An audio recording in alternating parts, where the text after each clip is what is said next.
Welcome to the Popcorn Junkies. Hooray! Apologies, I'm a bit tired and feeling a bit unwell. Nan's a bit emotional. We've just seen Men, the new film by Alex Garland, starring Jessie, Buckley and Rory Kinnear. Directed by Alex Garland, who made one of my favourite films in recent years, which is Ex Machina, and made a movie called Annihilation. Was also the screenwriter, I believe, of films like The Beach. He wrote the novel The Beach. Only wrote the novel. I thought Ex Machina was a brilliantly restrained, sinister, sophisticated film about human relationships, ironically through the lens of AI. So this is called Men, and this is a sort of, well, I suppose, what would you describe it? It's a horror. It's a horror, but it's also, and forgive me if we start to very quickly disagree on this or not, but it's a treatise on misogyny that I think goes badly wrong. You know, I was thinking as I was coming to it, looking at the trailers and things like that, I was thinking, you know, things like Midsommar. Yeah. I was thinking The Wicker Man.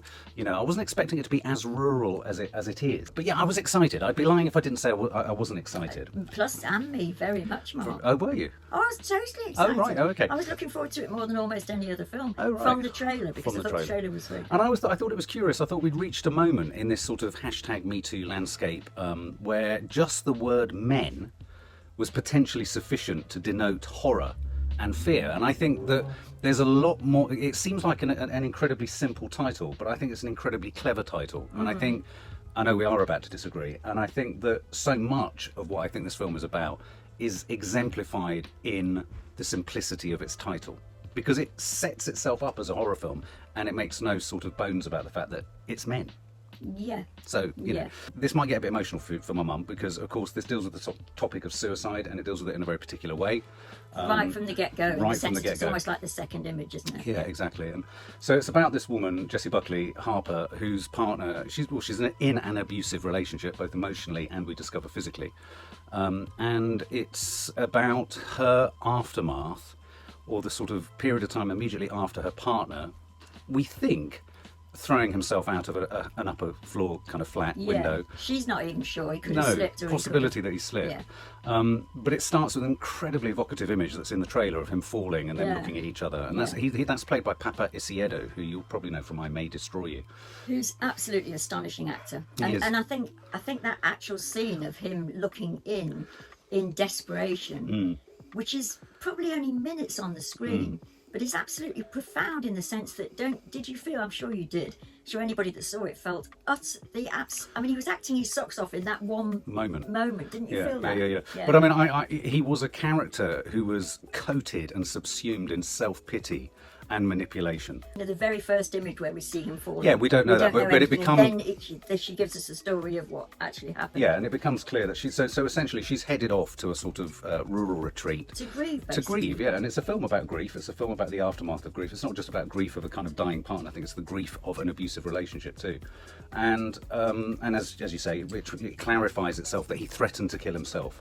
And I think from the get-go, I thought Papa Isiedo was placed as a manifestation of negative masculinity, controlling masculinity. Absolutely, undoubtedly. It's a film about a woman trying to find herself, or re-find herself, or re-anchor herself, or start to rebuild her life in some way. Yeah, redefine herself. Yeah. Just said that. Yeah. Rory Kinnear plays all the other men virtually in this film, which in and of itself merits some kind of discussion at some point. Yeah, an astonishing cast. So he plays the sort of Tim but dim, or dim but nice, incredibly dim but nice, or Tim guy who kind of runs the house, puts his foot in it, bit gaff prone, doesn't realise that he thinks she might be, absolutely, might be divorced. Yeah, very country, rural bumpkin. Very funny, very funny. Very sweet very sweet. But I was getting all sorts of League of Gentlemen vibes. Absolutely. Right at the beginning. In fact, almost every time Rory Kinnear appeared, I got a League of Gentlemen. And that, for me, was a bit of a problem. Okay. It was a bit of a problem. Well, because whilst I liked him and I enjoyed him, I felt he was in a different film to her. That's really interesting. Okay. I felt she was. I think the actress Jessie Buckley was in there for all the right reasons. Obviously, she's a great actress. She just, with every role that she takes, she just becomes a richer and richer character actor. I thought we had a really, potentially complex situation going on with her. And I just thought his first character and then subsequent characters, they just seemed like they were literally out of a sort of sitcom. Yeah, okay. That's really interesting, because what she is, Jessie Buckley, certainly to me, and I think a lot of people, is she's a totally real actress, in that you believe everything that she's doing. She's rooted in the real world. Yeah. Like somebody said, she could be playing a blancmange and she'd make you believe it. She's absolutely she's amazing. raw. She's a raw actress. She is, absolutely. And as such, she was playing this film on her own, absolutely on her own, except for the odd moments with Paparizadu where he sort of is dueling with her in flashback. Yeah, then all the rest of it is and bless him. I mean, I really did like the takes that Rory Kinnear was doing. I thought they were. See, I thought he's talented. You know, they're all different. But it is a very, very different vibe. Yeah, well, I mean, it's not clear that he's playing all these different parts until obviously a bit later when you meet other characters. And the film makes no bones about this, and she doesn't spot that it's the same character. And I think it's quite apparent quite quickly that what the suggestion is in having him play all these different men. And of course, there's one particular man that he plays that's the most sinister, and if you like, the most magical and the most horror-laden, which is essentially a sort of Green Man version, but we'll get to him. Is this the idea that there's a connective tissue, if you like, between all men and all men's behaviour?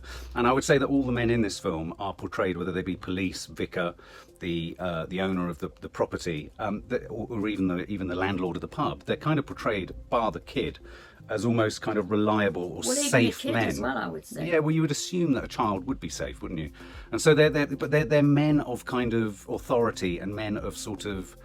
Certainly the policeman and the vicar, and so I just thought it was interesting that I think what he was trying to do with that was, and whether it works or not, I want to know whether you think it worked or not, is this idea that whatever the values of the men in this film, and it's a film about men, and it's a film about men with women, I mean, obviously, is that clearly the suggestion was that maleness or toxic masculinity is threaded through all of these different men. Yeah, I think what happens as well with that, though, is that because of the fact that it's Rory Kinnear playing them all, and after the second character appears, which I can't remember, I think it's the naked stranger, isn't it, that you realise it's him.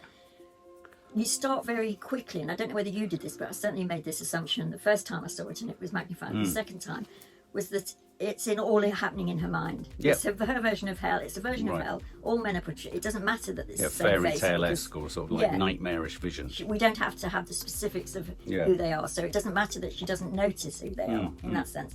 So quite quickly, we're in a situation where we've got a woman on her own in a house. And I think this is where I started to have real problems with the film. It just didn't know what it was trying to be. No. It didn't know if it was a kind of, standard sort of gothic horror set in a frightening house type thing. It had parked the horror in men, and we're going to talk about how that was achieved. But it quite quickly, we were in a situation where we saw it with Maddie and Kiki, and they were kind of like, she was in a house at night, the mobile phone reception was a bit dodgy, you felt her isolation.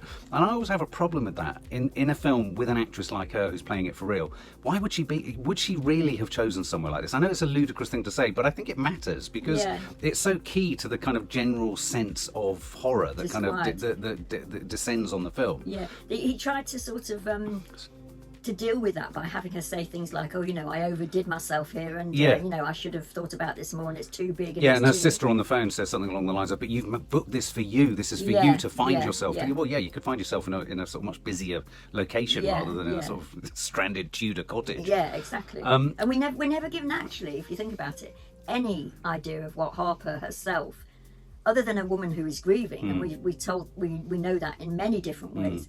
But we don't know anything about her. We don't know what she does. We don't know what her situation was, except she was in this abusive relationship, and that we know how long it lasted, and blah, blah, blah. We know she's grieving, but we don't know anything else. And that's sort of important a bit, I think, that we don't. No, I agree. And then for me, the strongest scene, the strongest moment, the strongest sequence in this film happens quite early on once she's there. She goes for a walk, and it's the sequence that's in the trailer. And I thought it was by far the most sophisticated and the most atmospheric and the most sort of sinister and unhurried and kind of unconventional kind of development of horror, where she goes for a walk, she goes to a sort of abandoned sort of tunnel, she tests her voice, there's a sort of musicality that goes on there, and then you see this figure in the distance, and she sort of, as she starts to make her way back, we discover the second iteration of Rory Kinnear, which is this naked man just standing. And I have to say, there's nothing more sinister than a man just standing naked. Mark made the sort of noises that I usually make in cinemas, which was yeah, and it was really horrible. And I was getting vibes of It Follows, that sort of, the highly effective. If you haven't seen a horror film, so effective film, in that it's just about the fact that once you've got this kind of horror virus in It Follows, someone just follows you until they get you. And I think there's something about that relentlessness of following. And although it wasn't it wasn't illustrated in the same way, the one thing Alex Garland does so well, who is his cinematographer? Yes, Rob Hardy, is the greens are electric. I mean, obviously they've done it in the grade. The greens are electric. The bluebells are fizzing almost. They're almost sort of saccharine with the colour. So much that in themselves they're disturbing. Exactly.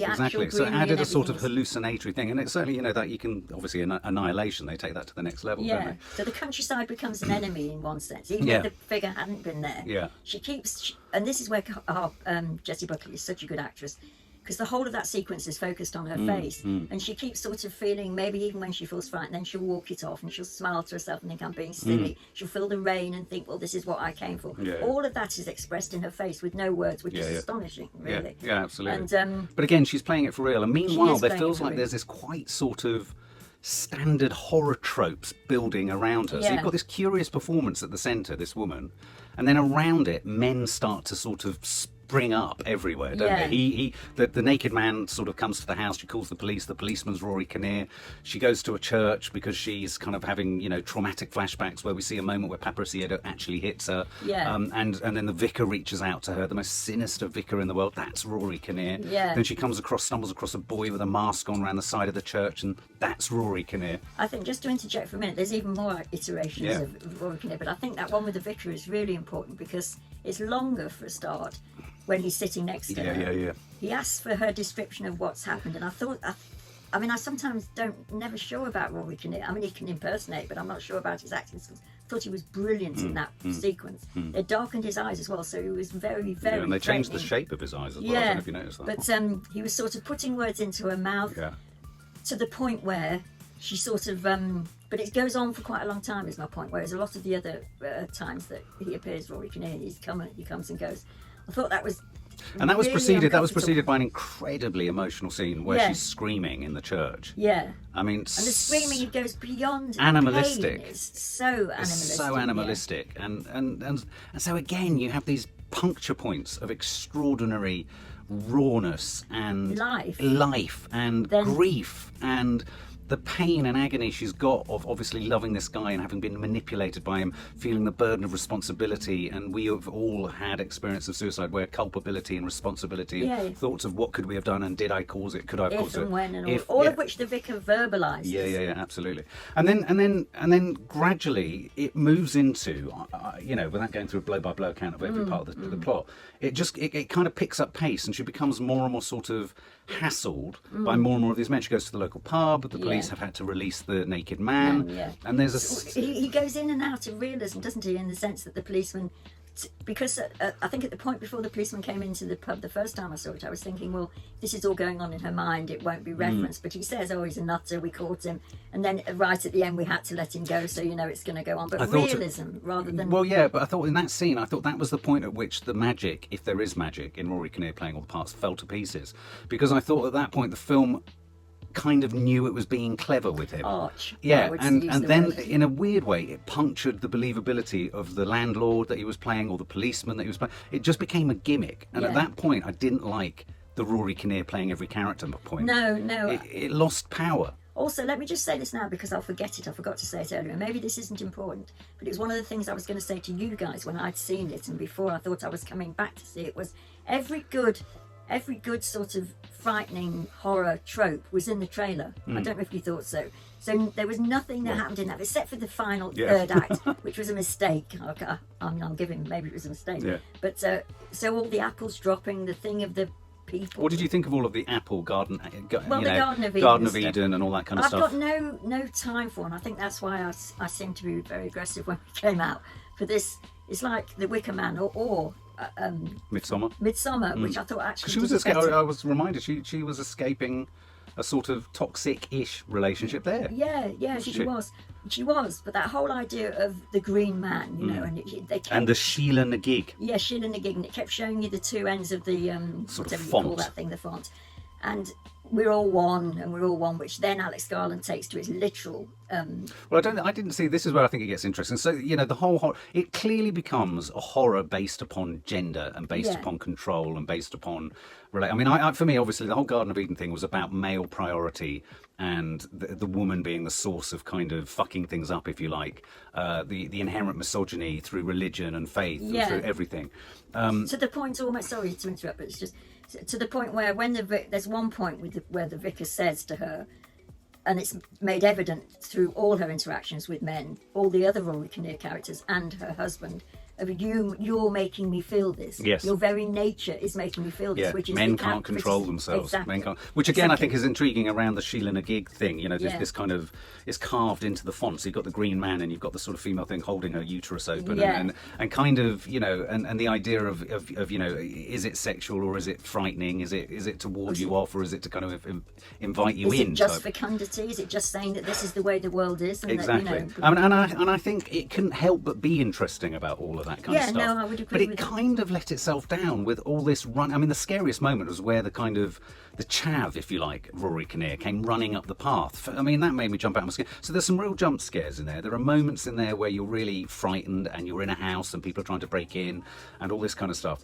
But I didn't feel it was particularly sophisticated in its suggestion that was this in her head, because clearly it must have been in her head. Yeah. You know, this wasn't literally happening. But I felt he dropped the ball massively in that. From the beginning. No. In the final act, I thought he'd gone about setting things up. Although there was this constant tug of war between conventional horror setups, incredibly complex woman playing a part that's very real, and then you kind of got this sort of setup of a horror film itself. Yeah. Then the very clever sequence in the wood with the naked Rory Kinnear. I thought all that was really atmospheric. And I remember thinking at the point that he was found in a garden picking the apples nakedly, I thought, where's this going to go from here? Because that's kind of the most chilling this can get, other than, you know, just really gory stuff. And then it just becomes a gore fest. It does. And it was a gore fest without sophistication. Yeah. Did you think? No, absolutely. I mean, I thought it was... one of the reviews I read said, in essence, do you remember that film called Mother? Yes. Where it divided people. Yeah. I loved it, interestingly. Yeah. But I'm only saying that because I hated this and didn't... And it's the same sort of division one feels in the audience. You know, I don't know what he thought he was doing by showing repeated images of men giving birth. Because the rebirth. You see, because what we then discover is that we see literally Papa Isiedo's crumpled body from his fall, and then the injuries that are being enacted by Jessie Buckley on these manifestations of Rory Kinnear. The injuries are the same injuries. So clearly this sort of, if you like, this photo fit man, this multi-kit version of manness coming through into this house from every angle in every manifestation is all a representation of her husband. And then we have this incredibly prolonged sequence towards the end of essentially the green man version of Rory Kinnear, distended stomach, gives birth to himself, distended stomach, gives birth to himself. And I thought, even within its own logic, why did it take 8 Kinnears to be born before an Isiedo came out? Exactly. Why didn't they make each one that came out closer to Papa Isiedo? No, but there were little details. I was thinking that could have been a bit cleverer. Now, obviously... To the point where, I don't know whether you found this, but certainly in the first time I saw it in the audience, it becomes risible in the sense that people were laughing where the feet come out and then he falls over. I mean, there's a point where feet literally are born. He gives birth to feet and legs coming out. And I mean, it's something. I mean, don't get me wrong. It's body horror at the most extreme end of things, and you're watching it like, fucking hell, what is going on? And so this is not for the faint-hearted. But part of that is, I think, especially for horror fans who are used to, and Cronenberg fans who've been dealing with body horror for years, part of that, I think, is the unsophistication of it. Is that, I mean, when I watched that the first time on my own, my mouth dropped open with the sort of, I have to say, the stupidity of it. It didn't add anything to anything. As you say, Papa Isiedo comes in the end, and of course he's got the same injuries because the injuries are all him. It's all him anyway. Comes out with the most appalling line, I think, which was what we. Well, where we had a massive. You felt that the film was entirely misogynistic. Was that right? No, I can't say that. I probably did say that. Yeah. I can't say that in the sense that I don't think he set out to make a misogynistic film. Well, I think he was exploring Yeah, it. I think he was exploring. I mean, a lot of reviews and people have said that it sits alongside Last Night in Soho. I thought Last Night in Soho was one of the worst films I've seen this year. I think this is marginally better and marginally more interesting. Only marginally? Yeah, well, yeah, I mean, because I think Jessie Buckley lifted it head and shoulders above everything else. And I thought it was beautifully shot. She is a problem for the film. She's in a sort of... If he'd gone with something that was far more somebody hates to say it, that didn't act quite as well as she did. But I think he lost the message. I think he lost the message. I think he got gobbled up by his own monster, because he was almost it wasn't like he was reborn. It was like he was subsumed by I don't know, the vagina of the Sheila Nagig, because he kind of went in on himself. And in a sense, the film, this rebirthing thing, became the film. I mean, he wouldn't let go of it. It happened so many times at the end. And I think, you know, obviously what he was trying to say was there was the connective, as I said at the beginning, the connective tissue between men, mansplaining, misogyny, toxic masculinity, you know, even down to the little comments like by the house owner when it's all plumber, when my father said, you know, you would make it in the army or a 7-year-old boy. Yeah, that's a great line. But all those little layers of pressure and stress on men, and control and manipulation, and, you know, sinister kind of parking of a responsibility in the woman that they can't control themselves, as you rightly say with the vicar. I found the cleverest point, actually, in the whole end of the film was how subtle and simple the most aggressive part of the film was, which was his last comments, Papi Isiedo, when he said, what did he say? He says, I don't know how, something along the lines of, you could have loved me and therefore I wouldn't have died. Inference. And I thought that was neat, because it was shocking, and it needed none of that blood and guts and gore and everything that had just preceded it, for you to get a real sense of fucking hell. Yeah. What the girls call them, pick-me boys. Pick-me boys. He was a pick-me boy, that guy. You know, pick me, because I feel sorry for myself. Don't leave me, you know. And so, in a way, this was a stab at a man, because, you know, you could say, well, it's another man making a film about what it means to be a woman living with toxic masculinity. Yeah, well, it's been made. It's been made. I mean, I think it's a moot point whether you should say, should it be made? It's been made. And he falls short. He falls short because he gets confused. I think he gets and he gets limited by the fact that he's a man.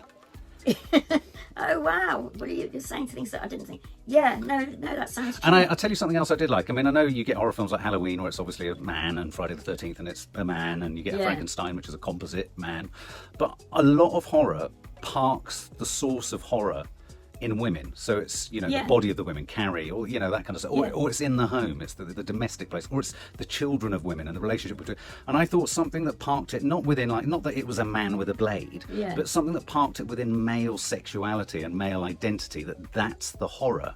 I thought it was. But it didn't even do that, because it was dressing that up. I would agree with you if I'd have thought that's what he was trying to do, but because he dressed it up with this Sheila, whatever, the green man sort of type vibes, which is we're all. I mean, the vibe underneath all of that is basically we all have to do what we have to do. Well, I didn't think he was sanctioning it. Do you not? No, not at all. I think he was just showing the full range of male manipulation. Yeah, well, the full range of it, right down to the little kind of assumption that the house owner made about her name and her being married. All of that, you know, low-level aggression, low-level prejudice, and high-level prejudice. And I just think it got hijacked by genre tropes. It became a horror film, it became a body horror film, and then it just literally lost itself. It lost its way, didn't it went up its own and sort of the first half, or maybe just slightly longer than the first half, which was totally, in some ways, I mean, I thought it was too long, even that first 3 quarters. In terms of, it was sort of captivating in the woods and whatever. You could get the sense of, but all the woods and everything, even before we started going into these iterations of Rory Kinnear, was almost threatening enough. He needed to do something dramatically different than he actually did. I mean, my mouth fell open the first time I saw it. As well as thinking, I mean, I think it was cheap, and the whole idea of having a suicide at the beginning, because that would have affected a lot of people, and because it's right in your face from the moment you see the film. I thought that was a cheap. You said that when you saw his body. You said that's cheap. I heard you whisper. It's a cheap. Trick, to make us think. So basically, so that he could do this. I mean, had the film been better, I wouldn't have used that word. Right. I quite like the undertones of pastoral Britain and the past. I did like the kind of parking it in the Green Man. I was getting Jerusalem vibes, and I do think that there's I only like that paganistic. I like that paganistic root and source and font, literally, of origin. You know, the idea that nature is maternal and feminine, and is that in itself sexist and masculine? Yeah. Kind of, you know. And I wonder whether, you know, and you've got the yin and the yang of the Green Man and the Sheila Gig and all that kind of stuff. So, you know, I mean, that sort of stuff always appeals to me. I thought it was beautifully shot. I thought the absolutely strongest scene was the one outside that's in the trailer. The soundtrack was brilliant. Yeah, you know, it was it's the same guy that's collaborated with him on Ex Machina. Really atmospheric. Yeah, I don't know, but it kind of didn't really deliver for me. It flicked so many thoughts up for me, and then it didn't kind of convincingly deal with them. And yet at the same time, I found the end line, the end moment, refreshingly undramatic in its horror of this is what men are, whether it but be. you thought it would be bought in the sense that you would take it, which was that it was an indictment against. Total indictment of But men. you can't say that when the dominant ideology is sexist and misogynistic. You can't say that it's going to. No, but the film presupposes that she's in an abusive relationship. You see, she is. It takes. It doesn't even need to take a position. You take the position as the viewer. This is wrong. This is wrong, what's happening. You're not going to sit there and think it's good that he punches her in the face, threatens to kill himself if she leaves him. She has the right to leave him. And so at the end, when he kind of pulls that together and says to her, well, you know, if you'd have loved me, this wouldn't have happened, essentially. As a viewer, I come out of it going, you absolute fucking arsewipe. You do, but I think a lot of men wouldn't. I know, but we had that argument. I don't think you can control. It's like white supremacists love the Northman. You can't not make the film for fear that you can't be responsible for what other people think. What I think the message of the film is that, you know, via body horror and rebirth and all that kind of stuff, men can be controlling. It was really coercive control. It was gaslighting. It was coercive control. It was a film about every kind of control. And I thought it was neat that it finished and ended on a more subtle manifestation of it. Oh, I see what you're saying. Oh, okay. Well, yeah. Okay. So, what would you score it, Mum? What would I score it? Whoa. Well, almost for expectation on my part. I was really looking forward to it, but based solely on the trailer, and all the trailer moments were good. Right. I totally buy your line of the League of Gentlemen, which was bothering me the first time. Yeah. And that can be a bothersome thing. It can. Because, especially if you put it against Jessie Buckley's total naturalistic stuff when she's acting her heart out with grief. It was a total mess, the third act, and I thought in many respects I obviously hated the beginning. I hated the whole, not the point of the film, but I hated the fact that he used that suicide and Papyrus Hudu's eyes particularly as he went down as the start of all this. And okay, people will say, well, that's because it's your particular story. It is, but it's a lot of people's story. And in that, I think he could have, I know, Mark, I get what you're saying is, you know, filmmakers and storytellers should not be responsible for what people, but in a way, maybe they should be a bit more.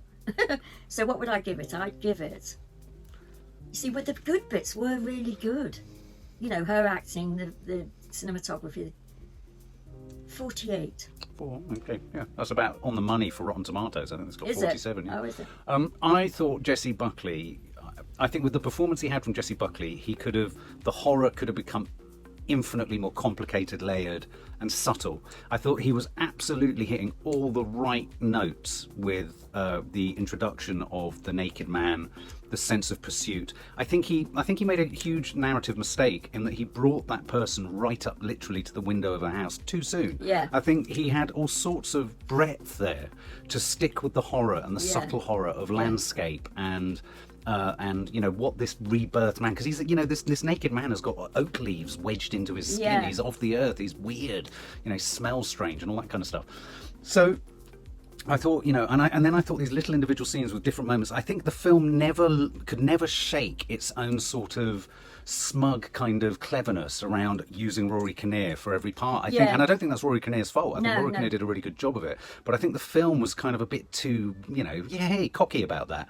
And so each time it happened, I thought, oh God, all right, well, yeah, it's novel, but is it actually meaningful? Is it actually furthering the film? Totally. You know, the whole oppressive scene with the vicar coming into the house and was he actually going to rape her and what have you?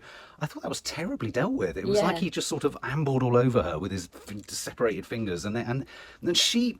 And she was just reduced, actually, to a really conventional female character in a horror film. Yeah, that was the other thing. Backing off with a knife. Was so sort of at odds with everything else. Was her performance in the last third of the film was totally at odds with all the stuff we've seen. So again, going back to what I said, I think quite an erudite thought or idea about toxic masculinity got hijacked by horror genre stuff. Yeah. And he had, at the centre of it all, he had a really sophisticated and layered performance from Jessie. And then by the end, he was just asking her to react to just horror. And that just felt poor.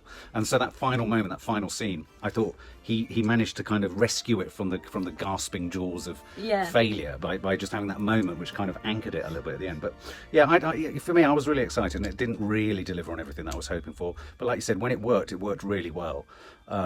Mainly that one scene in the forest. I'd probably give it about the same. I'd give it 50. Oh, so more or less the same. Yeah. For more film and family fun, don't forget to click the subscribe button and make sure to click the bell to never miss an update.